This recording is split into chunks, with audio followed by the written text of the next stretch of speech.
Copy ले लीजिए अपना।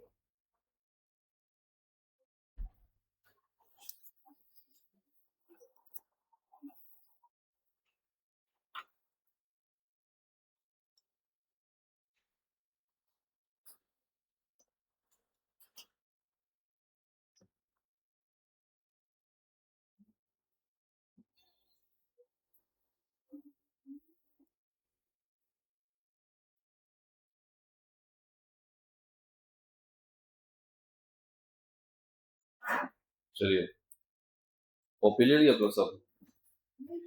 नहीं लिए? लिखे थे? मिल जाएगा, देखे जा रहा है कुछ।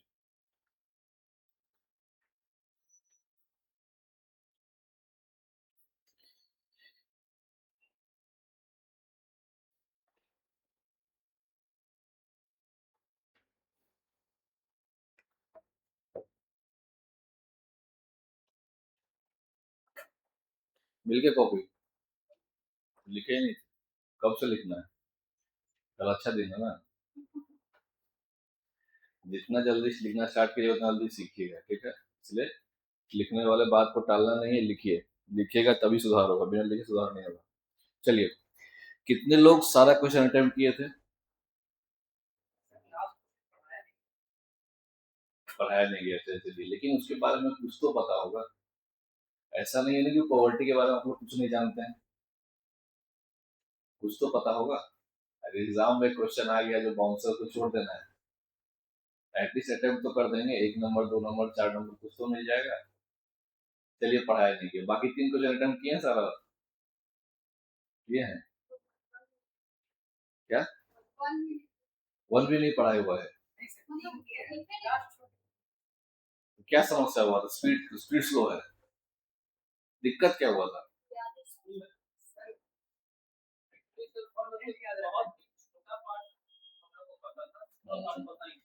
अब पता चल गया? अब लिख सकते हैं। चलिए, एक ये चीज हो गई कि पता नहीं था, अब लिख लें। दूसरा बात, स्पीड का, किन किन का स्पीड स्लो है बताइए। स्पीड पे काम कीजिए। सबसे पहला चीज अगर हम लोग बात करेंगे अपने इस आंसर राइटिंग, हाँ, आप लोग ग्रुप में वीडियो जाएगा आज, ठीक है? वो लगभग 1 डेढ़ घंटे का वीडियो है, उसमें अच्छे से समझाया हुआ है आंसर राइटिंग कैसे करना, ठीक है? अभी उतना डिटेल में समझाएंगे तो फिर ये क्वेश्चन भी डिस्कस करना है तो वो कंप्रोमाइज हो जाएगा। तो वो अच्छे से एक वीडियो देख लीजिएगा, ठीक है? ग्रुप में चला जाएगा वीडियो, मेरा रिकॉर्ड किया वीडियो है, यूट्यूब का वीडियो। अब देखिए, सबसे पहला चीज जो आप लोगों को सीखना है वो है कि किसी भी कंडीशन में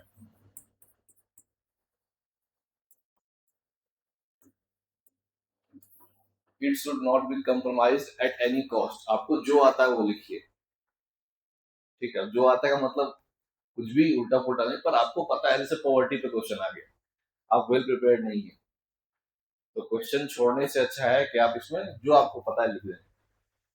लेकिन सबसे पहला हमारा कंडीशन है कि हमको सारे क्वेश्चंस को अटेम्प्ट करना है, ठीक है? तो इसके लिए क्या चाहिए? स्पीड। आप अपने आसपास बच्चे लोगों से मिलते होंगे, हम लोग भी मिलते हैं, तो एक बड़ा कारण है जिन बच्चों का रिजल्ट नहीं होता उनका क्वेश्चन छूट जाता है, ठीक है? तो क्वेश्चन अगर आप मेंस में छोड़ के आते हैं तो समझिए रिजल्ट आपका बहुत मुश्किल है। अगर शॉर्ट क्वेश्चन एक आध छूट गया तो चलिए मैनेज हो भी सकता है कि आपका बाकी क्वेश्चन अच्छा है, डीआई आपका मतलब अच्छा चला गया, सही है, ऐसे आपका अच्छा है। लेकिन अगर गलती से भी एक लॉन्ग क्वेश्चन छूट गया तो मेरा मानिए एडमिट कार्ड वगैरह फाड़ फूट के फेंक दीजिए। अब आपके आगे कॉल आने का लगभग नहीं के बराबर चांस। मतलब 38 नंबर का क्वेश्चन है, मिनिमम आप अगर अच्छा लिखेंगे तो कम से कम 18 से 20 नंबर आपको मिलेगा। तो 20 नंबर आप अपने आप को पीछे कर लिए। 20 नंबर पीछे करने का मतलब आप जानते ही, 1 नंबर पे कितने लोग रहते हैं, मतलब एक मार्क्स पे लगभग 100 150 लोग का रैंक रहता है। तो कभी भी किसी भी कंडीशन में हम लोग को क्वेश्चन नहीं छोड़ना है, ठीक है? आप लोग फिलहाल इस स्टेज पे हैं, आपको यहाँ काम करना है। स्पीड बढ़ाइए अपना। अगर आपको टाइम आधा घंटे मिल रहा है, आधा घंटे में ट्राई कीजिए कि हमको सारे क्वेश्चंस को अटेम्प्ट करना है, ठीक है? जब आप इस फेज को कंप्लीट कर लें, जब आपको लग रहा है कि नहीं अब हम अच्छे से सारे क्वेश्चन को अटेम्प्ट कर लेंगे, तब आपको क्या करना है?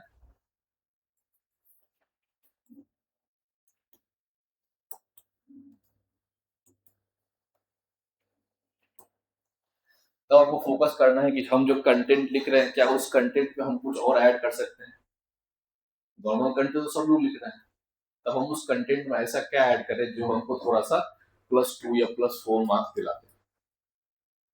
जैसे मान लीजिए कि पॉलिटिक्स से क्वेश्चन है, बाकी लोगों ने सब कुछ लिखा है पर एक कोई की जजमेंट नहीं लिखा है। आपके आंसर अगर वो जजमेंट है, अगर वो कोटेशन है, या कोई हाल ही का हुआ एग्जाम्पल है, या किसी लॉ कमीशन का रिपोर्ट है, नीति आयोग का रिपोर्ट है, कोई भी चीज ऐसा है जो एक आपके आंसर को अच्छा बना रहा है, यूनिक बना रहा है, तो उस आपको काम करना, लेकिन पहले इस पे काम करना। ये जब आपका कंप्लीट हो जाए तब इस पे यहाँ जाना है। और ये हर एक सब्जेक्ट के हिसाब से चेंज होगा। पॉलिटी में अलग तरीका है, सब बताएं इस वीडियो में, अच्छे से बताएं। ये आप लोग को लगातार बताते भी रहेंगे क्लास में। पॉलिटी में अलग तरीका है, हिस्ट्री में अलग तरीका है, सब तरीके सबका अलग अलग तरीका है, लेकिन इसके बाद यहाँ जाना है। ठीक है, आपका जब कंटेंट अच्छा हो जाए, आप सारे क्वेश्चन अटेम्प्ट कर रहे हैं, तब तीसरा पार्ट जो हमारा है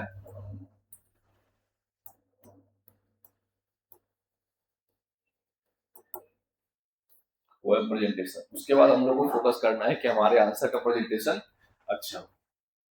ठीक है, लेकिन मार्केट में क्या होता है, ऐसे काम होता है। अगर आप किसी भी रैंडम इंसान से जो अच्छा टॉपर रहा हो, कुछ भी किसी पूछेंगे टीचर से, सर मेरा मार्क्स नहीं आ रहा अच्छा, आंसर में क्या करें, तो बोलेंगे प्रोजेक्टेशन पे ध्यान दीजिए, फ्लो चार्ट बनाइए, डायग्राम का यूज कीजिए। बिल्कुल सही है, लेकिन वो हमको यूज करना है पहले हमारे आंसर में ये दोनों चीज होना चाहिए। हम डायरेक्टली यहाँ पे स्किप नहीं कर सकते। ठीक है, प्रेजेंटेशन तभी अच्छा लगेगा जब सारे क्वेश्चन अटेम्प्ट रहेंगे और कंटेंट अच्छा रहेगा। जैसे मान लीजिए कोई डिश है, देखने में अच्छा लग रहा है, आपने टेस्ट किया, अच्छा नहीं, दोबारा आप उसको टेस्ट करना चाहेंगे, क्यों? तो ये चीज जरूरी है, तभी प्रेजेंटेशन काम आता है। ठीक है, अगर आपका सारे क्वेश्चन आपने अटेंड किया, आपका कंटेंट अच्छा है और प्रेजेंटेशन अच्छा है, तो आपको डेफिनेटली एक एज मिलेगा मार्क्स। सर ने बताया होगा पहले क्लास में कि मेंस के मार्क्स क्या इंपॉर्टेंट है। तो इंसान इंटरव्यू में 0 ला करके भी सिलेक्ट हो सकता है, इतना पावर है मेंस के मार्क्स। इसलिए बार बार आप लोग को हम बताते हैं कि इस पे काम करना है। ठीक है, तो इसके लिए कटिंग नहीं करना है, ओवर राइटिंग नहीं करना है, साफ साफ लिखना है। ठीक है, अच्छे से दिखाना है, फ्लोचार वगैरह बनाना है। मतलब बेसिकली आपका आंसर पढ़ने वाले को पढ़ने से पहले देखने में अच्छा लगना चाहिए, तब वो पढ़ेगा, नहीं तो नहीं पढ़ेगा। जैसे आपने हमको लिख के कॉपी चेक करने दिया, अगर हम नहीं पढ़ेंगे तो आपने क्या कर दिया? अगर हम बिना देखे 4 लिख दिए, यहाँ तो कम से कम आपके सामने खड़ा भी है, वहां आपको पता है कौन कॉपी चेक कर रहा है। एक ही आदमी है, मोस्ट प्रोबेबली ओल्ड एज के आदमी है, उनको दिन में सेम क्वेश्चन वाला सेम कॉपी 200-300 कॉपी चेक करना है, पर कॉपी उनको पैसा मिलता है। अगर आपका हैंड राइटिंग खराब है या आपका कॉपी में कटिंग किया हुआ है, मतलब बेसिकली प्रेजेंटेशन अच्छा नहीं है, क्या वो पढ़ने का हिम्मत करेंगे या उनको मन करेगा पढ़ने का? जहां तक हमको लगता है नहीं मन करेगा। वो एक अपना उनका जो एवरेज एक स्टैंडर्ड सबसे मार्क्स लेके आगे बढ़ जाएंगे। ठीक है, तो ये वैल्यू होता है प्रेजेंटेशन का। आपको कॉपी देखने पहले अच्छा लगना चाहिए। ठीक है, चलिए इस चीज को अपने दिमाग में बैठा लीजिए और ऑर्डर ये होना चाहिए 1 2 3। ठीक है, चलिए अब आते हैं आज के क्वेश्चन पे। चलिए, आप लोग ग्रुप में मॉडल आंसर मिल जाएगा, इसलिए आंसर के कंटेंट के पीछे मत भागिए। सर क्लास में पढ़ा रहे हैं, आप लोग को एक साथी मिलेगा पॉलिटी का, उसमें भी अच्छा कंटेंट है, प्लस मॉडल आंसर में भी अच्छा कंटेंट है। ठीक है, कंटेंट के पीछे नहीं भागना, अभी हम स्ट्रक्चर पे काम करेंगे, कैसे लिखना है। ठीक है,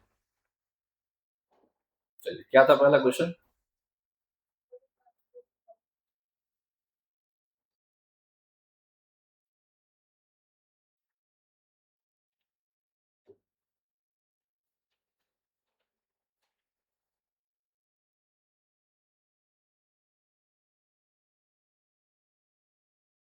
पहला क्वेश्चन देखिए, पहला क्वेश्चन कर सकते थे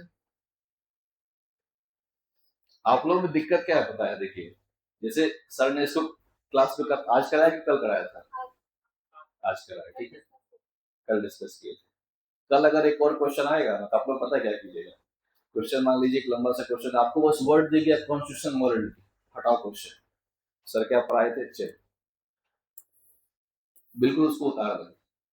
स्टार्टिंग फ्रॉम कोड, सर ने जो कोड लिखवाया है, उसके बाद डिफिनेशन, जजमेंट का ऑर्डर तक आप लोग चेंज नहीं करते। अगर सर ने पहले नवदेव जौहर केस लिखवाया है, बाद में अगर लिखवाया है केशवन भारती, तो आप उसी हिसाब से लिखते हैं, आप उसको ऊपर नीचे भी नहीं करेंगे। और आप लोग यही गलती एग्जाम में करते हैं। जैसे मान लीजिए फॉर एग्जाम्पल सर ने सेक्युलरिज्म पढ़ा है, ठीक है, और एग्जाम में पूछा कि right the nature of dynamic secularism in India, आप सब कुछ भूल जाएंगे, आपको बस वर्ड दिखेगा सेक्युलरिज्म। सर ने पढ़ाया था, सर का नोट क्या था, चलिए स्टार्ट कर दीजिए। सारे बच्चे वही करते हैं, जो आपने पढ़ा है तो आप लिख देते हैं, लेकिन एग्जाम में क्या करना है, लिखना वो है जो पूछा गया है, ठीक है।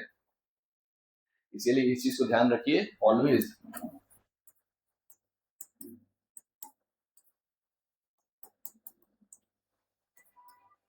Right what is asked, not what you know.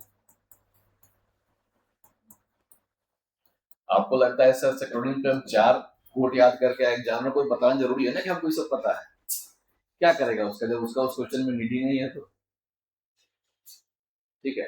तो ये आप लोग अपने आंसर राइटिंग में स्टार्टिंग से फॉलो करेंगे, ठीक है। क्वेश्चन अगर कह रहा है what is meant by constitutional morality, briefly explain its relevance in upholding democratic values और protecting individual rights in India, ये शॉर्ट आंसर क्वेश्चन है। अब देखिए शॉर्ट आंसर क्वेश्चन के लिए आपको मुश्किल से मिलेंगे 4 से 4.5 मिनट, अगर आप टाइम कैलकुलेट करेंगे तो, ठीक है। आपका लगता है कि आप इस टाइम में कितना पेज लिख सकते हैं, जैसा आपका स्पीड है बताइए। 1 से 1.5 पेज, बहुत हुआ तो 2 पेज, लेकिन 2 पेज में डाउट है। 1 से 1.5 पेज, तो आपका मेंटेलिटी होना चाहिए कि हमको शॉर्ट आंसर क्वेश्चन में 1 से 1.5 पेज लिखना है। हालांकि हम रिकमेंड करेंगे एग्जाम में पहले आप लॉन्ग क्वेश्चन अटेम्प्ट करेंगे, 20 से 25 मिनट उसको लीजिए और अच्छे से 4, 4.5, 5 पेज में लिखिए उसको, ठीक है। बहुत लोग गलती क्या करते हैं, पहले शॉर्ट आंसर अटेम्प्ट करते हैं, एक क्वेश्चन में 5 मिनट, 8 मिनट, 7 मिनट लेते हैं, 2 पेज भर भर के लिखते हैं, क्या मिल जाएगा, 4 के बदले 5 मिल जाएगा, लेकिन वो नुकसान कर देगा आपको। एक लॉन्ग आंसर का आपका गड़बड़ाया, 10 नंबर आप माइनस, ठीक से लिखिएगा नहीं, आपको 10 दे देगा 20 के बदले। आप 2-3 नंबर यहाँ से एक्स्ट्रा उठाइएगा, 10 नंबर मतलब आप 7 नंबर माइनस में चलेगा। ये गलती कहीं मत कीजिएगा, हमेशा पेपर में पहले बड़ा क्वेश्चन करें, और छोटे क्वेश्चन का टाइम है 4 से 5 मिनट। अभी आप लोग 5 मिनट लीजिए, लेकिन ट्राई कीजिए इसको घटाने का कि 4 से 4 मिनट में करना है, और 1 से 2 पेज के अंदर लिखना है, ठीक है। कैसे लिखेंगे, अब देखिए हमारे पास इस क्वेश्चन को जब पढ़े, क्वेश्चन खोलिए आप लोग,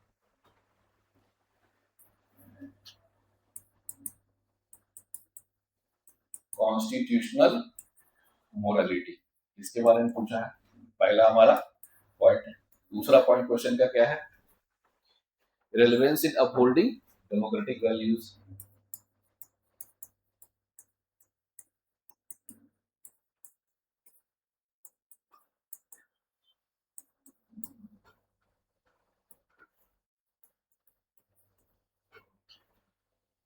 तीसरा, एंड प्रोटेक्टिंग इंडिविजुअल राइट्स।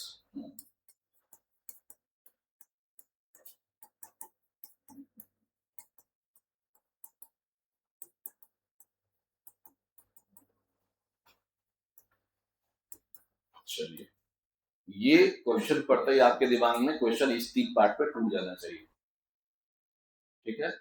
अब इसके अलावा ने कुछ नहीं पूछा है, इसके अलावा अगर आपको कुछ पता है तो बताना भी नहीं है। हाँ, लॉन्ग आंसर में थोड़ा मोड़ा आपको जो एक्स्ट्रा इन्फॉर्मेशन है वो दे दीजिए, पर शॉर्ट आंसर में जो पूछा गया है उसको लिखिए जल्दी से आगे बढ़िए, वो ट्रैप है आपके लिए, फंस जाइएगा उसमें। अब की इस बार से क्या कर रहा है कि आपको कई बार 5 के बदले 6 शॉर्ट आंसर कर देता है, मार्क्स घटा देता है, तो क्या है, ट्रैप है फंसाने के लिए, आप उसमें फंसे रहिए, लॉन्ग क्वेश्चन छोड़ दीजिए, आप ठीक से मत लिखिए, तो आपका क्वेश्चन इन तीनों में ब्रेक हो गया। यही 3 क्वेश्चन का हेडिंग सब हेडिंग भी रहेगा, ध्यान देखिए क्वेश्चन में हेडिंग सब हेडिंग बहुत जरूरी है, और जो क्वेश्चन में पूछा गया सेम वही आपका हेडिंग सब हेडिंग होना चाहिए, इसको चेंज नहीं करना है आपको, ठीक है। आपको एग्जामिनर का लाइफ आसान करना है, मतलब उसका कॉपी चेक करने का जो मेहनत को कम कीजिए, आपका लाइफ आसान कर देगा। मतलब कॉपी का पेज खुलते ही उसको दिख जाए आपने पहला टॉपिक एड्रेस किया है, दूसरा टॉपिक एड्रेस किया, तीसरा टॉपिक एड्रेस किया, वो मार्क्स दे देगा। उसको खोजना ना पड़े कि आपने ये दोनों चीज कहाँ लिखा है, दोनों लिखा है नहीं लिखा है। अगर आपने बिना हेडिंग के लिखा है, आपने लिखा है, पर वो खोजेगा, क्यों खोजेगा? आपके कॉपी में ऐसा स्पेशल क्या है कि उसको ध्यान से पढ़ के एक लाइन नहीं पढ़ा जाता, ये सच्चाई है। आप पढ़िएगा, आप भी नहीं पढ़ेगा, आपको कॉपी चेक करने दे दिया जाए, आपको दिन में अगर 100 कॉपी चेक करना है, 10 कॉपी दोबारा मन से आप चेक कीजिएगा, उसके बाद ऊपर पर से उस केस में क्या आप एक लाइन पढ़िएगा, और जो क्वेश्चन में पूछा गया वो लोग क्या मिलता है, तो मॉडल आंसर मिलता है। मॉडल आंसर क्वेश्चन के हिसाब से बांटा हुआ होता है मार्क्स। ठीक है, मान लीजिए 8 मार्क्स का क्वेश्चन है, मान लीजिए 9 मार्क्स का, 3 मार्क्स इसके लिए, 3 मार्क्स इसके लिए, 3 मार्क्स इसके लिए, इस तरह से मार्किंग होता है।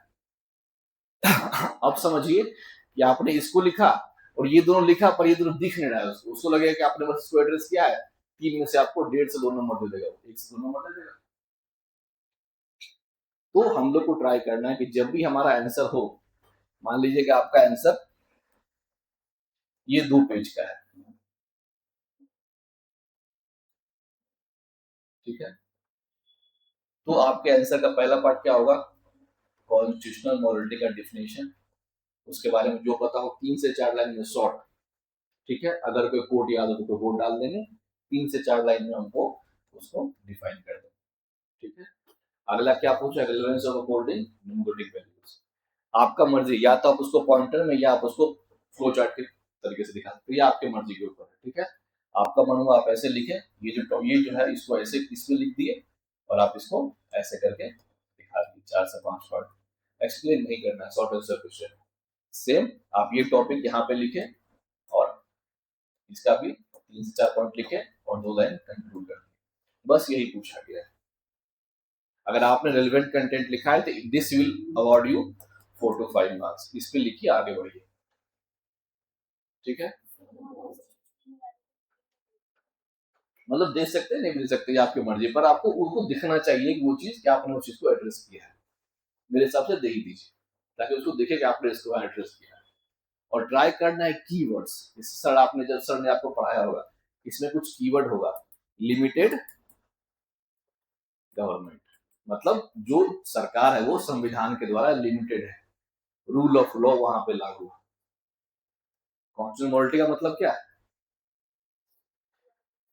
बेसिकली हम जो कॉन्स्टिट्यूशन के प्रिंसिपल्स को एडहेयर करते हैं, तो इसमें कीवर्ड क्या हो जाएगा, ये तो उसका होगा कॉन्स्टिट्यूशनल, कॉन्स्टिट्यूशनलिज्म का होगा ये।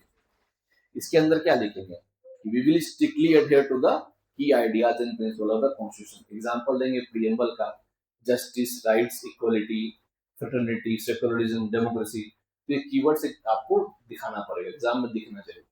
मान लीजिए अगर यहाँ पे इसके बदले रहता कॉन्स्टिट्यूशनलिज्म, वहां पे कीवर्ड क्या है, limited government, rule of law, आप इसी के बदले कोई और वर्ड लिखेगा तो वो उसको अट्रैक्ट नहीं करेगा, उसको उसके पास जो मॉडर्न से मिला था उसमें भी कुछ कीवर्ड्स रहते हैं, वो कीवर्ड उसको दिखना चाहिए, ठीक है। तो कंटेंट में क्या दिक्कत है, इसको समझाने की जरूरत है।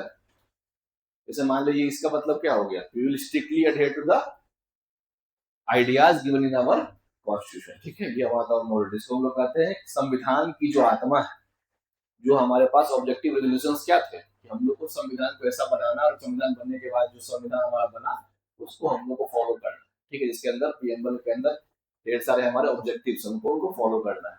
उसके बाद भी अलग अलग चीजें हमारे पास आगे डेवलप हुई है, जो बाद में ऐड किया गया है, हम लोग सब उस भावना को हम लोग को फॉलो करना है। वो कहाँ है, प्रीएम्बल में है, फंडामेंटल राइट्स में है, डीपीएसपी में है, फंडामेंटल ड्यूटीज में है, तो हम लोग को उस भावना को फॉलो करना है, ठीक है। डेमोक्रेटिक वैल्यूज को कैसे मजबूत करेगा बताइए,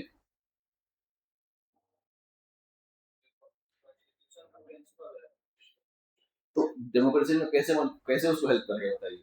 अगर हम लोग समाज में जस्टिस लाएंगे तो क्या होगा, एक लोकतांत्रिक समाज होगा, सबके लिए बराबर होगा। अगर हम लोग माइनॉरिटीज के लिए अलग व्यवस्था करेंगे, फॉर एग्जाम्पल आर्टिकल 29-30 एग्जाम्पल के साथ लिखना है, तो वो एक क्या होगा, लोकतंत्र होगा, मतलब इसकी संख्या कम, उसके पास भी उसके बोलने का हक है, उसके पास भी अधिकार है, उसके पास फंडामेंटल राइट्स है, ठीक है। इसी तरह से हम लोग को एग्जाम्पल रेलिवेंस, मतलब उसको दिखाना है इसका क्या एग्जाम्पल है, और एग्जाम्पल में आर्टिकल्स वगैरह, जजमेंट वगैरह जो भी आपके पास को लिखेंगे, ठीक है। सेम देखिए इंडिविजुअल राइट्स, फंडामेंटल राइट्स, खास करके रिट्स, ठीक है। तो इस तरह से हम लोग एग्जाम्पल देकर के इसको लिखेंगे, लेकिन ध्यान रखना है कि अभी आप लोग को 5 मिनट से ज्यादा इस पे नहीं देना, ठीक है। देखिए वर्ड लिमिट ऐसा कुछ खास तो है नहीं, पर 50-60 वर्ड से ज्यादा इसमें ट्राई कीजिए नहीं लिखने का, बस डिफाइन कीजिए और आगे बढ़ जाइए। 50 से 60 वर्ड बहुत है। 2 पेज से ऊपर अगर आप लिखते हैं, मान लीजिए आप लिखे, कितना टाइम लगेगा? आप कैलकुलेट कीजिए, आपके पास कितना टाइम रहता है वहां पे? 180 मिनट डिवाइड कीजिए, लॉन्ग क्वेश्चन कितना रहता है? 5 5 5, 2 + 2 + 1, 5। मिनिमम कितना टाइम दीजिएगा लॉन्ग क्वेश्चन को? 20 से 25 मिनट, 20 मिनट तो दीजिएगा, हम 20 ही मानते हैं। 20 बजे कितना मिनट हुआ? 100 मिनट हुआ, बचा कितना मिनट? 80 मिनट। ठीक है। शॉर्ट क्वेश्चन कितना रहता है? 5 + 5 तो 6, साइंस में 6 रहता है। 16, 16 × 5 = 80। ठीक है, हो गया। और उसके बाद बीच में जो आता है, यहाँ साइन कीजिए, थोड़ा चेहरा दिखाइए, थोड़ा अंगूठा लगाइए। 5 मिनट ये भी तो लेगा। मान लीजिए आपको प्यास लग गया, पानी पिए, तो जो मतलब 5-10 मिनट तो आप समझ लीजिए कि आपका, मान लीजिए आप स्कैन करने, आपका स्कैन ही नहीं हो रहा है, थंब ही नहीं ले रहा है, उसमें एक्स्ट्रा 5 मिनट चला जाएगा। तो उस 5-10 मिनट को हटा के चलिए, इसीलिए हम बोल रहे हैं 5 मिनट से ट्राई कीजिए, इस 4-4, 4.5 मिनट करने का। आप जैसे ही 5 एक्सीड करेंगे मिनट, आपका एक क्वेश्चन कंप्रोमाइज हो जाएगा। ठीक है, तो यहाँ पे कैलकुलेशन है, ये ट्रैप है, कह तो नहीं, इसमें फंसना नहीं है। ठीक है, चलिए, क्लियर है क्वेश्चन? कोई डाउट है किसी को इसमें? ठीक है, चलिए अगला क्वेश्चन क्या था? Define and distinguish constitution constitutionalism, what are its core features and how it is different from constitution morality. अब देखिए, इस क्वेश्चन को हम लोग 3 पार्ट में बांटेंगे। 3 में पहला जो है, उसका 2 पार्ट है। सबसे पहले पूछा है संविधान क्या है, कॉन्स्टिट्यूशन क्या है। दूसरा, कॉन्स्टिट्यूशनलिज्म क्या है, संविधानवाद क्या है। ठीक है, ये पूछा है। उसके बाद दूसरा, इसका कोर फीचर, मतलब इसका कोर फीचर पूछा है। और तीसरा फिर पूछा है कि कॉन्स्टिट्यूशनल मॉरलिटी से ये कैसे अलग है। ठीक है,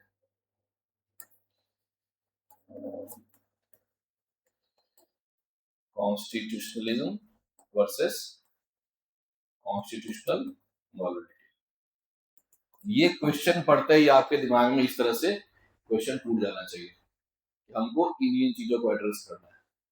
ठीक है, इसमें से कोई भी छूटा तो मुझे, अगर 38 मार्क्स का क्वेश्चन है तो मुझे 36 बार के 36, तो इस तरह से अगर मान लीजिए 39 नंबर क्वेश्चन हुआ, तो 13 मार्क्स इस पे, 13 मार्क्स इस पे, और 13 मार्क्स पे डिवाइडेड रहता है।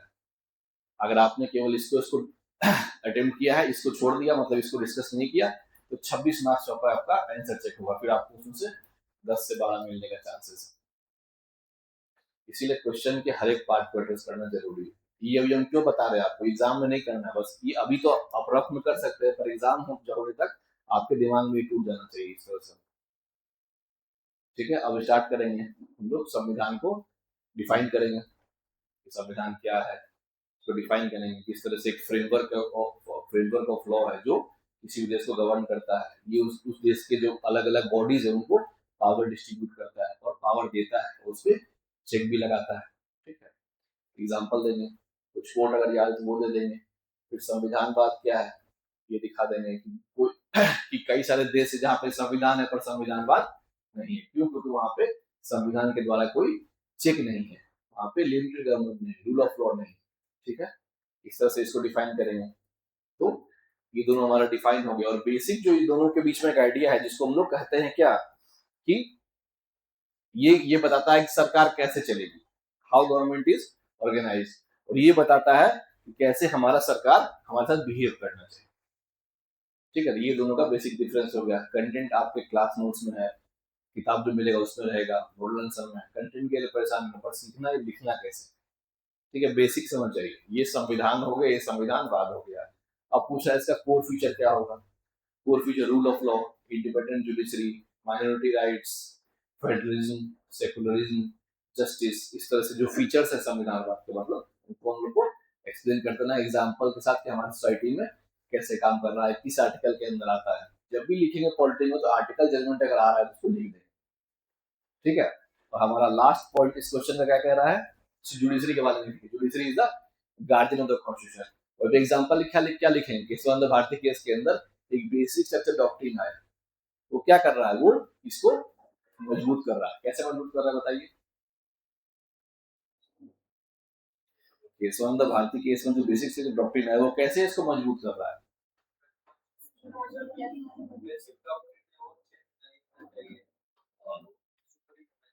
ठीक है, तो उसका इससे क्या संबंध है?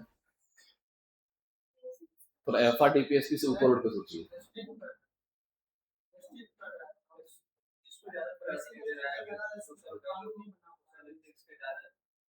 किसके ऊपर, किसके ऊपर? Social ethics.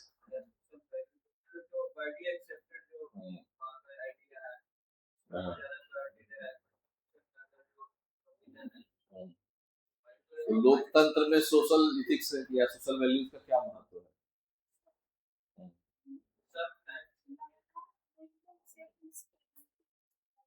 ठीक है,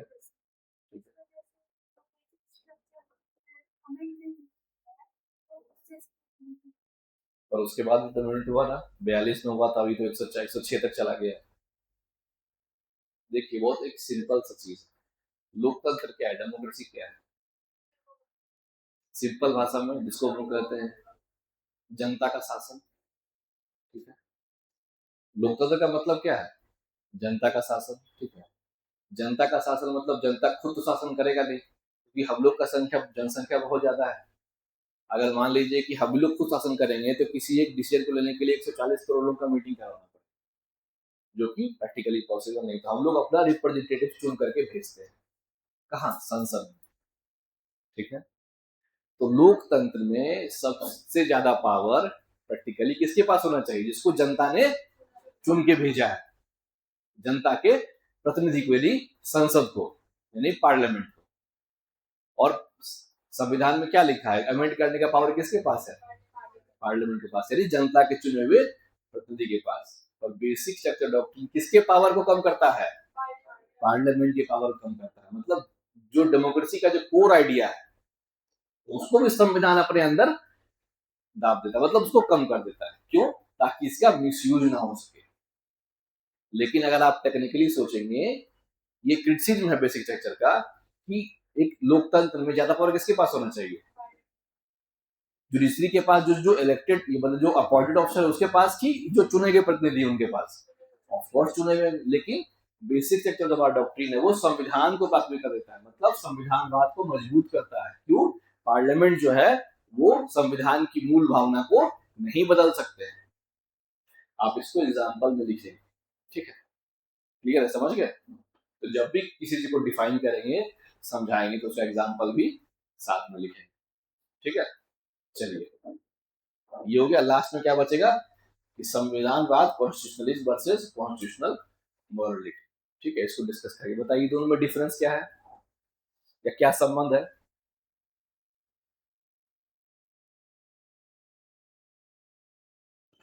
ये देखें आप, ये समझे वेज एंड मीन्स क्या होता है? ये इसके लिए रास्ता बनाता है। ठीक है, कैसे? देखिए ये क्या है कि हम लोग संविधान की जो आइडियाज हैं, जो प्रिंसिपल, उसको फॉलो करेंगे। कब फॉलो करेंगे? जब हमारा संविधान मजबूत रहेगा तो फॉलो करेंगे। अब ऐसा ना हो कि हमारे देश में हर 2 साल पर नया संविधान बन रहा हो तो क्या फॉलो करेंगे? जैसे नेपाल है या अलग अलग देश है जहाँ पे सिविल और नया संविधान बनता है। हमारे पास क्या है, ये संविधान है जो पिछले हम लोग आजादी के बाद से देख रहे हैं। तो इसको मजबूत हम लोग कैसे कर सकते हैं? जब ये मजबूत रहेगा तभी तो हम इसको फॉलो करेंगे ना। तो it is the ways to achieve. तो इस तरह से ये इसको कंप्लीमेंट कर, दोनों में डिफरेंस नहीं, बल्कि ये रास्ता है जो इस मंजिल तक पहुंचाता है, ये रास्ता है जो हमें इस गोल तक पहुंचाता है। ठीक है, तो इस चीज को हम लोग लिखते हुए, समझते हुए इसको कंक्लूड करेंगे। ठीक है, और इस लिखने के क्रम में आर्टिकल्स और डेवलपमेंट के एग्जांपल हम लोग लगातार देंगे। डिफरेंस है ही नहीं ना, पूछा है डिफरेंस, मतलब बेसिकली दोनों में संबंध क्या ये बताना है। डिफरेंस यही है कि एक रास्ता है दूसरे तक पहुंचने का। ठीक है, चलिए क्लियर है क्वेश्चन? कोई डाउट किसी में, किसको कोई दिक्कत? डिस्टिंग्विश बोला है, लेकिन अब देखिए इसके कोर आइडिया में कोई डिफरेंस नहीं है, तो डिस्टिंग्विश क्या करेंगे बताइए? तो इन दोनों में डिफरेंस तो बता ही देंगे ना। इन दोनों को जब डिफाइन करेंगे तो दोनों में आइडिया में डिफरेंस है। ये क्या है? ये एक फ्रेमवर्क है, जो सरकार में पावर का डिवीजन करता है। और ये जो संविधानवाद है वो ये दर्शाता है कि जो संविधान है ये इसके पास खुद को लागू करने की क्षमता होनी चाहिए, मतलब लिमिटेड गवर्नमेंट होना चाहिए। ठीक है, जैसे मान लीजिए संविधान बन गया, ठीक, और कोई ऐसा राजा आ गया या ऐसा प्रेसिडेंट आ गया जिसने संविधान को ही चेंज कर दिया, तो क्या वहां पे संविधानवाद है? नहीं है। संविधानवाद का मतलब है कि इस देश में संविधान सबसे सर्वोपरि है, कोई आए जाए उसको चेंज नहीं कर सकते। ठीक है, अलग अलग डिफाइन कर, दोनों का जो फीचर्स है वो अलग अलग ही उसको करना हो गया। चलिए, क्लियर है चीज। एक क्वेश्चन इसमें से आएगा, इसलिए इसको अच्छे से पढ़ के जाइएगा, या तो इससे पूछ देगा या इससे पूछ देगा, इसलिए इसको समझना बहुत जरूरी है। लगातार क्वेश्चन इससे आ रहा है। ठीक, चलिए अगला क्वेश्चन इकोनॉमिक्स है, पूछ रहा है differentiate between absolute and relative poverty. ये पढ़ाई हो गया है। तो पहला आपका सब टॉपिक हो गया absolute poverty versus relative poverty. चलिए, उसके बाद इसको बाकी किसमें तोड़ेंगे? Measurement methods and policy implementation.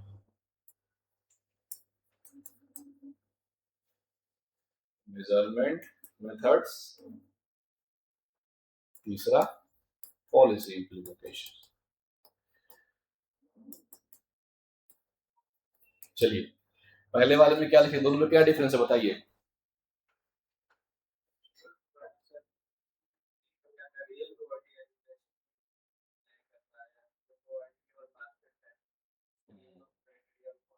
और रिलेटिव पॉवर्टी क्या होता है?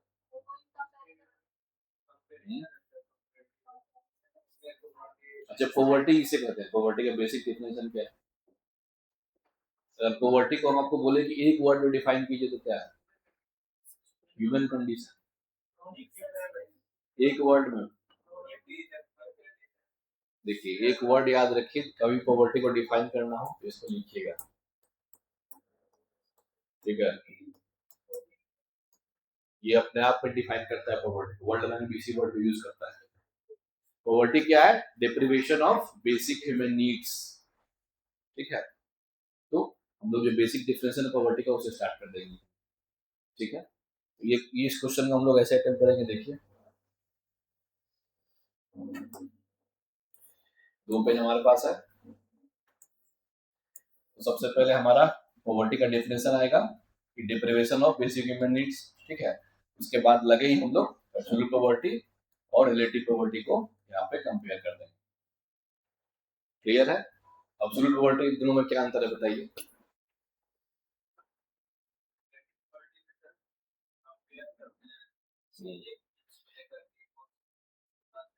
तो रिलेटिव पॉवर्टी का क्या तरीका है कंपेयर करने का? बेसिकली इनइक्वलिटी जो होता है उसी सब में कंपेयर करते हैं। ठीक है, तो एब्सोल्यूट पॉवर्टी का मतलब हो गया कि अगर हमने एक स्टैंडर्ड सेट कर दिया, जैसे वर्ल्ड बैंक ने सेट कर दिया कितना, $1, $3 हो गया, पहले $1 था, हाल ही में किसी एग्जाम में पूछा भी गया। हाँ, $3, अगर कोई $3 पर डे से कम कमा रहा है तो वो एक उसका, हम लोग उसको पुअर कहेंगे। सेम डेफिनेशन नीति आयोग ने बनाया है अपने हिसाब से, हमारे इंडिया के हिसाब से कंपोजिट हमारे पास इंडेक्स है। तो वो तरीका हो गया कि एब्सोल्यूट पॉवर्टी को नापने का। और रिलेटिव पॉवर्टी का मतलब ये है कि अगर हम कंपेयर करते हैं, जैसे मान लीजिए कि अब ये सब जगह काम नहीं करेगा, क्यों? अगर मान लीजिए किसी देश का पर कैपिटा इनकम हाई है तो वहां पे ये अप्लाई नहीं हो पाएगा, या पर कैपिटा इनकम लो है, वहां पे जो मिडिल क्लास के लोग भी एब्सोल्यूट पॉवर्टी में आ जाएंगे।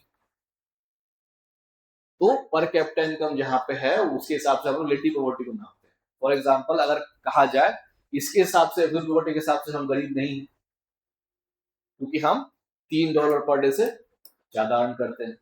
लेकिन रिलेटिव पॉवर्टी में अगर हम अपने आप को कंपेयर करें एलन मस्क से, तो हम गरीब हैं। क्यों? क्योंकि मेरा साथ कुछ भी उतना नहीं कमा सकते जितना वो अभी कमा लिया।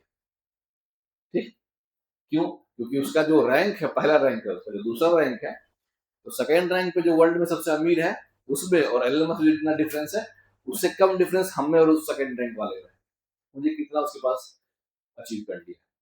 तो उसके केस में हम लोग पुअर, मतलब इनइक्वलिटी है समाज में कब लोगों के पास ज्यादा रिसोर्सेस है, तो हम लोग इसको लिखेंगे यहाँ पे। और इनका तरीका मेजरमेंट का क्या है, इसको हम लोग यहाँ पे अब लिखेंगे। मेजरमेंट का तरीका एब्सोल्यूट पॉवर्टी का, वर्ल्ड बैंक का जो लाइन है वो, नीति आयोग का जो भी हमारे पास है वो, और रिलेटिव पॉवर्टी का क्या हो जाएगा, लॉरेंस कर्व, गिनी कोएफिशिएंट, ये सब हमारा मेजरमेंट मेथड के अंदर आ जाएगा। ये हमारा ये सब टॉपिक हो गया, पॉवर्टी हो गया, दो हमने एड्रेस कर दिया। यहाँ पे एब्सोल्यूट लिखेंगे, यहाँ पे रिलेटिव लिखेंगे, सब दिखना चाहिए आपके आंसर में, सारा टॉपिक और सब टॉपिक। अगला आ जाएगा पॉलिसी इम्प्लीमेंटेशन, पॉलिसी इम्प्लीकेशंस। इसमें क्या लिखेंगे बताइए। पॉलिसी इम्प्लीकेशन का मतलब है कि सरकार इन दोनों को ठीक करने के लिए क्या कर रही है। एग्जाम्पल, हाँ पीएम किसान सबसे मेन एग्जाम्पल है। पीडीएस, पीडीएस के चलते ही जो हमारे गरीब लोग हैं उनको खाना मिल रहा है। ठीक है, पीडीएस, महात्मा गांधी नरेगा जो कि अब पीवी रामजी बन चुका है। ठीक है, वो हो गया। उसके बाद आप जैसे और भी एग्जाम्पल सरकार अलग अलग दे रही है। गैस सब्सिडी में, लेकिन वो जो ऐसा नहीं जो डायरेक्टली लिंक्ड हो, जो एकदम हिट करे, जैसे पीडीएस हो गया, इससे हो गया आप एकदम। हाँ, पीएम गरीब कल्याण योजना जो आया था इसमें कोविड में। ठीक है, उसके बाद आपको जो 5 लाख का फ्री इलाज होता है आयुष्मान कार्ड के अंदर। ठीक है, इस तरह से आपको एग्जाम्पल देना है। और इस वाले में क्या एग्जाम्पल देंगे, रिलेटिव पॉवर्टी वाले में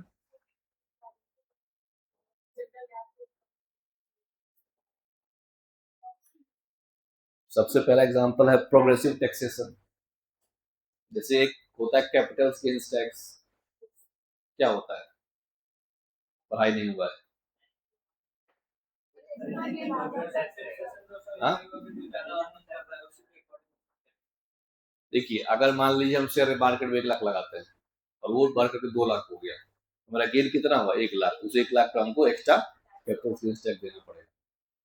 ठीक है, इसी तरह से कॉर्पोरेट टैक्स होता है जो बड़ी बड़ी कंपनियों पे चार्ज होता है।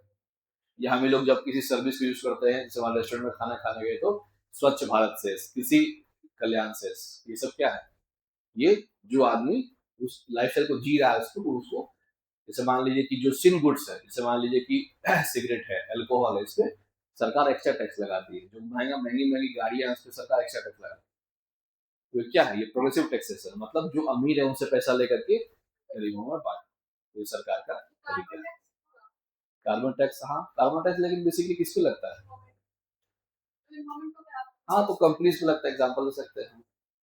ध्यान देना है कि वो टैक्स सब पे ना लगे, जो किसी एक खास वर्ग पे लग रहा हो वो इसमें एग्जाम्पल हो जाएगा। ये एग्जाम्पल हो जाएगा। उसके बाद देखिए सरकार का मिनिमम वेज लॉस क्या, कंक्लूजन इसमें हम लोग को ये लिखना है कि सरकार को जो भी चीजें हैं पॉवर्टी को लेकर के, उसको ऐसे हम लोग काम करें कि पॉवर्टी तो हटे और साथ में इनइक्वलिटी भी घटे। ऐसा ना हो कि हम लोग पॉवर्टी जो जो गरीब लोग उनको हमने पॉवर्टी लाइन के ऊपर पहुंचा दिया, लेकिन तब तक बाकी लोग बहुत ऊपर चले गए, तो पर कैपिटल इनकम बहुत बढ़ गया, तो क्या फायदा रह जाएगा। बस हमने एक कागज पे लिखने के लिए कहा गरीब नहीं है। जैसे हम लोग हर बार रिपोर्ट पढ़ते हैं कि हमारे यहाँ गरीबी घट गई, 33% से घट करके 21% पे आ गई।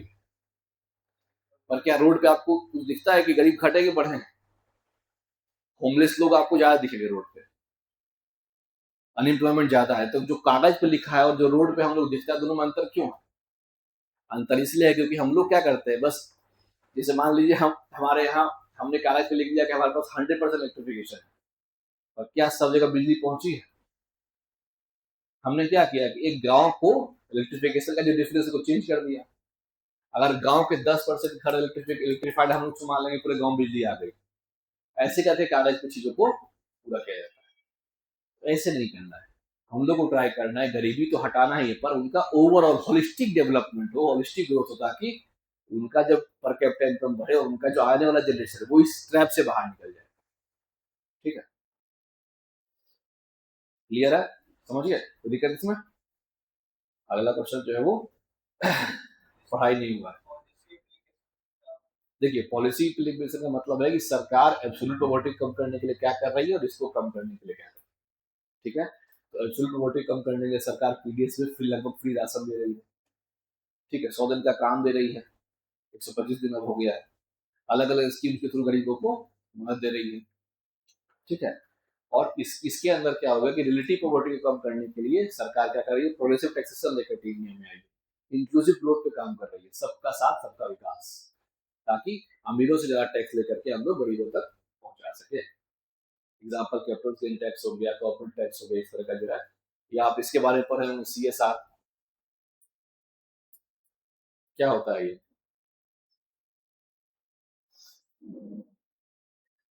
कभी सुने इसके बारे में? रिलायंस फाउंडेशन के बारे में सुने हैं कभी? वो लोग चैरिटी का काम करती है, क्या अपने मन से करती है, ये मजबूरी है करना उनको? क्यों मजबूरी है? सरकार ने एक नियम बनाया है, इसका नाम, इसको बोलते हैं कॉर्पोरेट सोशल रिस्पॉन्सिबिलिटी।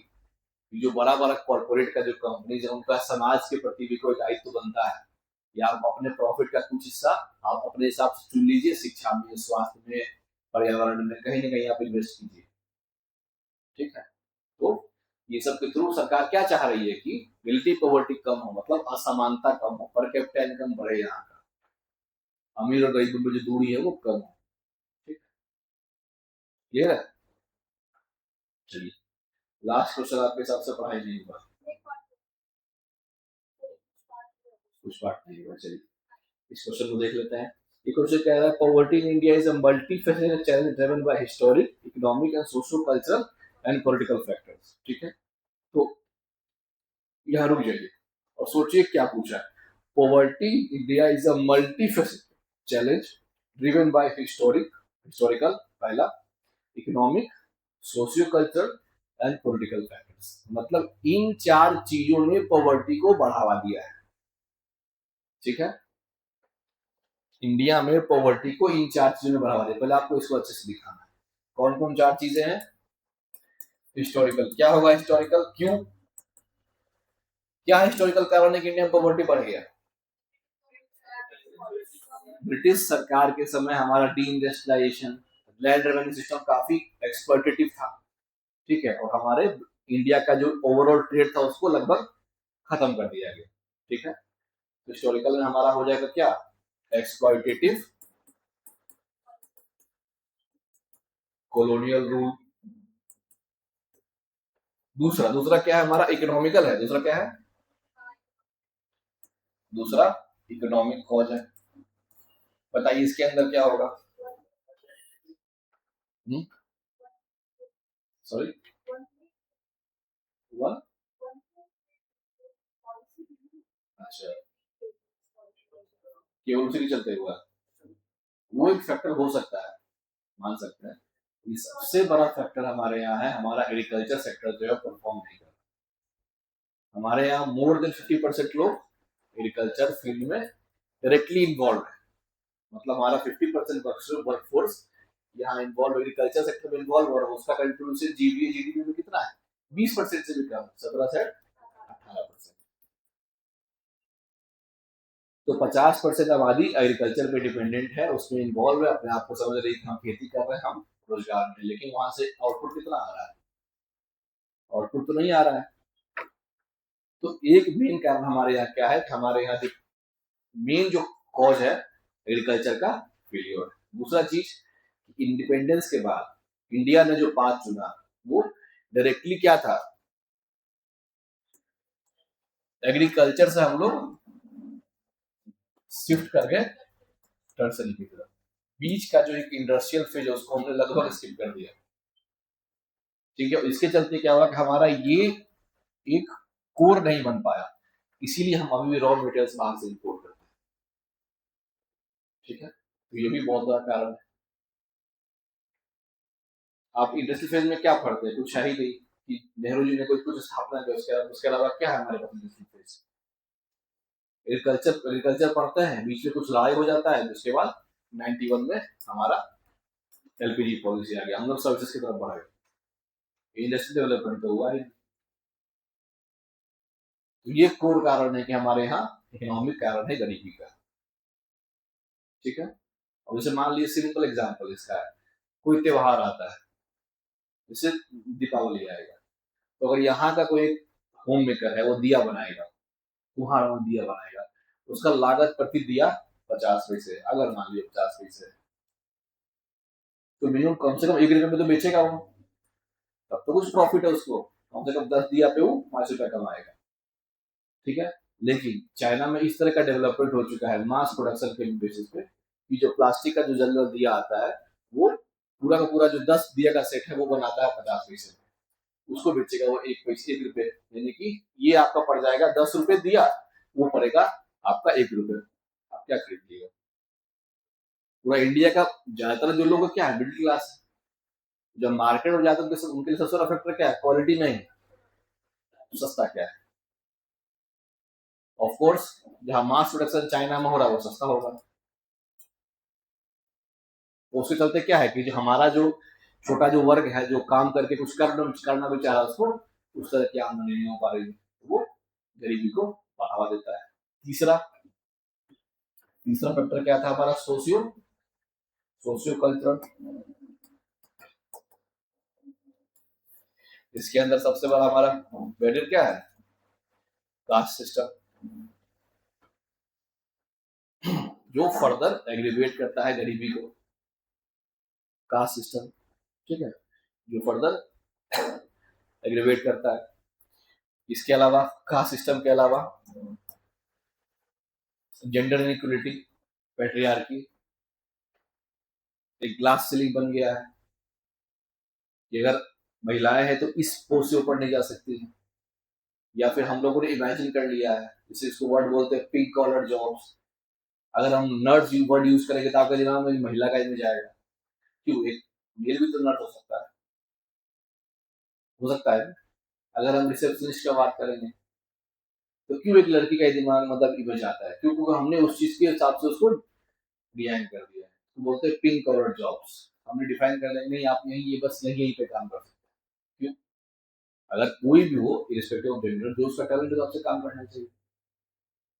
ठीक है, तो ये भी कहीं ना कहीं डेवलपमेंट को रोकता, डेवलपमेंट रोकेगा तो बड़ा बड़ा बढ़ावा देगा ये भी। ठीक है, और चौथा हमारा है पॉलिटिकल फैक्टर, पॉलिटिकल है ना, पॉलिटिकल फैक्टर सबसे बड़ा कारण क्या है बताइए पॉलिटिकल में, हाँ, करप्शन। और करप्शन से जुड़ा बहुत कुछ है, करप्शन हो गया, रेड टेपिज्म हो गया। रेड टेपिज्म क्या है? हुँ?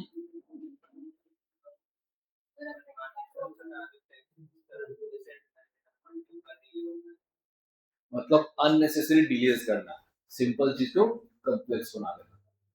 ठीक है, तो ये भी पॉवर्टी को बढ़ावा देता है।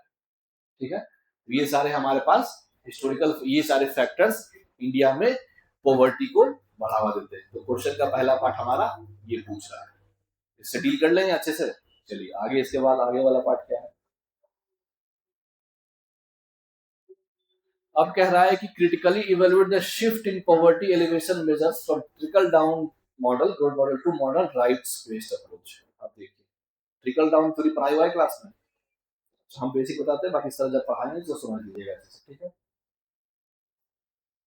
देखिए ट्रिकल डाउन थ्योरी आया जब, तो उसमें एक इकोनॉमिस्ट मतलब अर्थव्यवस्था जो जो लोग सोचते हैं उन्होंने सोचा, ट्रिकल डाउन थ्योरी का मतलब बेसिकली ये होता है कि अगर मान लीजिए कि यहाँ पे कोई लिक्विड है और यहाँ पर जब हम होल्ड कर दें तो धीरे धीरे करके लिक्विड गिरेगा और यहाँ पे इसमें जमा हो जाएगा।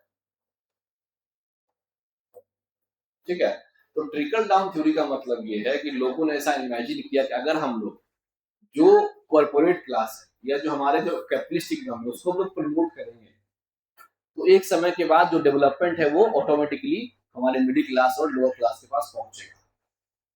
ठीक है, इसका एग्जांपल मान लीजिए रिलायंस का मान लीजिए जियो है, अगर जियो कंपनी को सरकार कुछ रियायत देती है या अडानी को सरकार कुछ रियायत देती है, अगर वो कंपनी बिहार में या इंडिया में सेटअप करता है तो जॉब्स किसको मिलेगा, वहाँ लोकल लोग को ही मिलेगा, जब इंडिया में ही रहेगा वो। अगर मान लीजिए कि जियो ने 1 लाख करोड़ का बिजनेस किया इस साल, तो कहाँ के जीडीपी में काउंट होगा वो, ऑफ कोर्स इंडिया के जीडीपी में काउंट होगा, ठीक है। और जीडीपी में काउंट कैसे होगा, क्योंकि जियो का अगर 1000 स्टाफ उसका सैलरी हो गया, और उस 1000 स्टाफ का सैलरी से कितना घर चलेगा, लगभग 1000 घर चलेगा। तो कहने का मतलब कि सरकार अगर कैपिटलिज्म को प्रमोट कर रही है, कैपिटलिस्ट क्लास को प्रमोट कर रही है, उनको अगर फैसिलिटीज दे रही है, तो अल्टीमेटली पैसा इंडियन मार्केट में ही आएगा। और वो 1000 लोग जिनको सैलरी मिलेगी वो क्या करेंगे, सारा पैसा तो सेव नहीं करेंगे, वो मार्केट में खर्च करेंगे। पहले खर्च करेंगे तब इन्वेस्ट करेंगे। खर्च करेंगे अपने नीड्स के लिए, मार्केट जाकर परचेसिंग करेंगे बेसिक नीड्स का। जब बेसिक नीड्स फुलफिल हो जाएगा तब वो इन्वेस्ट करेंगे। तो यहाँ पे हम लोग परचेज पे ध्यान देंगे। परचेज किससे करेंगे, लोकल शॉपकीपर से परचेज करेंगे, ठीक है। तो लोकल शॉपकीपर्स के पास भी कैपिटल का फ्लो बढ़ेगा। तो ये एक साइकिल जब चलता है कि अगर सरकार अब जो कैपिटल क्लास को प्रमोट करेगी तो डेवलपमेंट जो है वो नीचे तक आएगा, ठीक है। इस मॉडल को सरकार ने इंप्लीमेंट करने के बारे में सोचा। जब हम लोग इसको इंप्लीमेंट करके देखते हैं, लेकिन इसका रिजल्टेंट क्या हुआ बताइए, क्या इसका बेनिफिट नीचे तक पहुंचा, क्यों नहीं पहुंचा बताइए।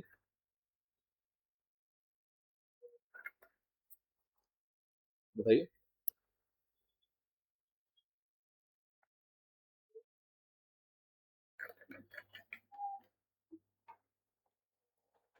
देखिए इसमें समस्या क्या हुआ कि पहला बात की जो डेवलपमेंट यहाँ गया वो इक्वली डिस्ट्रीब्यूट नहीं हो पाया, पहला समस्या, ठीक है। इनइक्वलिटीज और बढ़ गया। दूसरा कि अगर मान लीजिए कि सरकार ने जियो कंपनी को दिया कि हम आपको इतना लैंड देते हैं, आप इस लैंड के साथ कुछ भी कर सकते हैं, ठीक है। तो अब मान लीजिए ये सरकार ने दिया कि आपको 1 लाख करोड़ का इन्वेस्टमेंट का आपको पास देते हैं। इस फाउंडेशन तो नहीं इंडिया में लगा है, क्या पता उसको ओवरसीज लगा दे, क्या पता उस प्रॉफिट को यूज करके ये जो मुकेश अंबानी का फैमिली वो अपना प्राइवेट प्रॉपर्टी इंडिया के बाहर परचेज कर ले। फाउंडेशन तो नहीं लेकिन उसको इंडिया में हम लोग इम्प्लीमेंट करेंगे। अगर उनके अंदर ये बेनिफिट आ गया, ये चीज आ गया कि हम इसको अपने बेनिफिट के लिए यूज करें, तो क्या वो डेवलपमेंट जो होना चाहिए था वो होगा, नहीं होगा।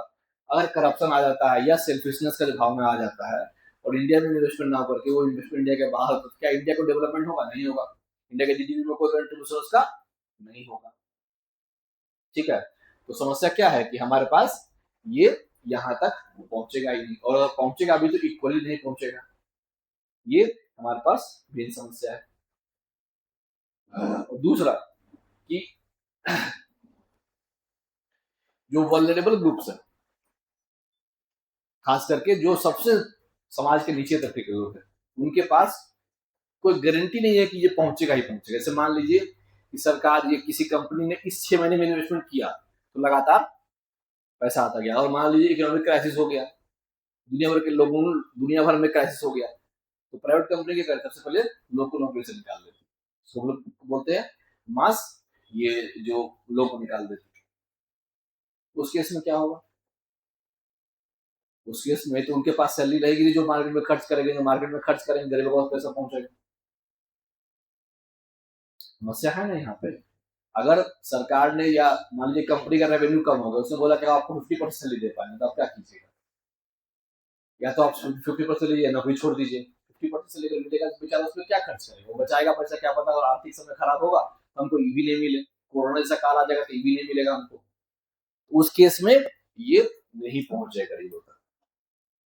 तो ये 100% फुल प्रूफ तरीका नहीं, जब सब कुछ सही चलेगा आइडियली तब ये काम करता है, ठीक है। तो इससे अच्छा सरकार ने क्या लाया, राइट्स बेस्ड अप्रोच। क्या होता है ये,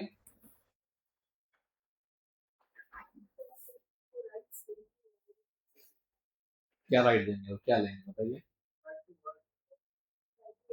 जैसे देखिए सरकार सरकार इसमें ये लेकर के आई 2013 में, क्या है ये, क्या है इसके अंदर प्रोविजंस। सरकार का कहना है कि चाहे आर्थिक मंदी हो या कोरोना काल हो, लॉकडाउन हो या अच्छा समय हो, ठीक है, अगर कोई एक भारतीय है, ठीक है, उसका अधिकार है कि सरकार उसको इसके थ्रू सब्सिडाइज रेट पे राशन देगी। ठीक है, चाहे कोई भी कंडीशन हो, सरकार उसको 100 अब तो 125 हो गया, 125 डेज का वर्क देगी। ये क्या हो गया, राइट बेस्ड अप्रोच होगा। मतलब एक अगर कोई जनता है वो भारत का नागरिक है तो उसको अधिकार है कि उसको सरकार से बेनिफिट मिलेगा ही मिलेगा। उस केस में क्या था, वो मार्केट पे डिपेंड कर रहा था कि मार्केट में अगर सब कुछ अच्छा चलेगा तो उसके पास बेनिफिट पहुंचेगा, नहीं चलेगा तो नहीं पहुंचेगा। तो राइट्स बेस्ड अप्रोच हमारा क्या कहता है कि हम एक इंडिविजुअल को, चूंकि वो एक देश का नागरिक है, उसके पास उसका राइट है कि उसको इसका बेनिफिट मिलना चाहिए, इसलिए उसको अधिकार मिलेगा। तो ये पॉवर्टी को हटाने का उससे अच्छा तरीका ये है। क्यों है अच्छा तरीका, बताइए।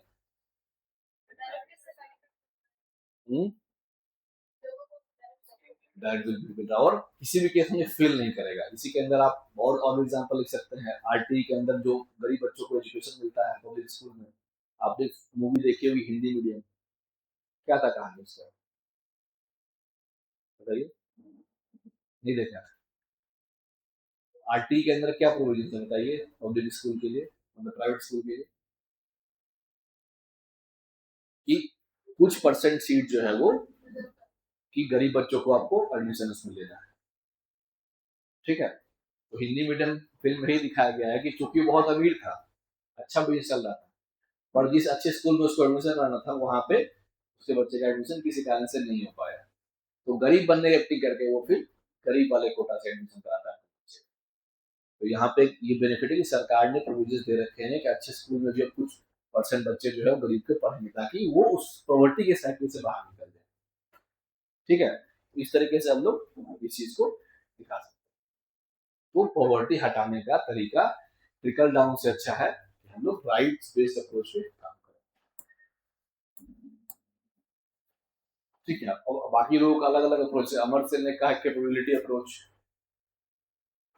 कैपेबिलिटी अप्रोच कि सरकार ध्यान दे कि लोगों को केवल बच्चों को हिंदी में कहते हैं समर्थ बनाए। समर्थ कैसे बनेगा, सबसे पहले खाना दे रहे हैं, फिर शिक्षा दे रहे हैं, फिर स्वास्थ्य दे रहे हैं, फिर उनको स्किल डेवलपमेंट देंगे ताकि वो आगे जा करके अपने पैर पे खड़े हो सके, कुछ अर्न कर सके और एक समय के बाद वो उस पॉवर्टी के साइकिल से बाहर निकल सके।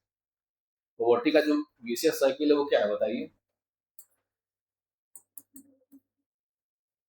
लो इनकम, लो सेविंग्स, इसीलिए लो इन्वेस्टमेंट। अब ये साइकिल चलते चला जाता है। अगर किसी का इनकम कम रहेगा तो जो बेसिक खर्च है, खाना पीना रहना सहना, उसके बाद उसके पास पैसा कम बचेगा, लो सेविंग्स। ठीक है, अगर लो सेविंग्स रहा तो अपने फ्यूचर के लिए, अपने परिवार के फ्यूचर के लिए क्या इन्वेस्ट करेगा, लगभग नहीं के बराबर करेगा। मतलब ठीक से जो पढ़ाई लिखाई शिक्षा स्वास्थ्य या स्किल डेवलपमेंट बच्चे का नहीं कर पाएगा, तो लो इन्वेस्टमेंट। अब ये एक साइकिल चलते चला जाता है, लो इन्वेस्टमेंट से फिर लो इनकम आएगा, फिर लो सेविंग्स होगा, फिर इसको हम लोग बोलते हैं विशियस साइकिल ऑफ पॉवर्टी, या इसको पॉवर्टी ट्रैप भी बोलते हैं।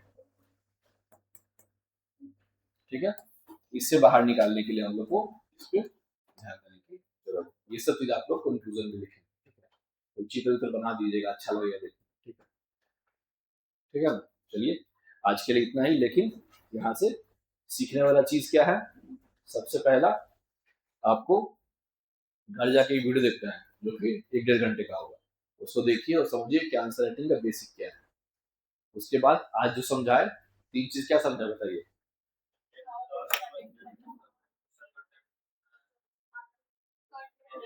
दूसरा स्ट्रक्चर था, दूसरा क्या था, कंटेंट पे काम करा, तीसरा प्रेजेंटेशन पे काम करा। तो इसको याद रखिएगा और आगे जब भी लिखेंगे तो एक और चीज बताए आज कि क्वेश्चन को तोड़ेंगे पहले पार्ट्स में, और उन्हीं पार्ट्स से हम लोग एग्जैक्ट जो क्वेश्चन का वर्ड है उसी को हम लोग हेडिंग और सब हेडिंग यूज करेंगे। ठीक है, बाकी कितना आप लोग इन्वेंट करेंगे हमको तो कल पता चल ही जाएगा। आज कॉपी तो कुछ नहीं बोलेगी, देखे तो पहला बार था, लेकिन जो हम बता रहे हैं वो कॉपी में दिखना चाहिए, तभी इम्प्रूवमेंट होगा, नहीं तो फिर लिखते रहिए बस।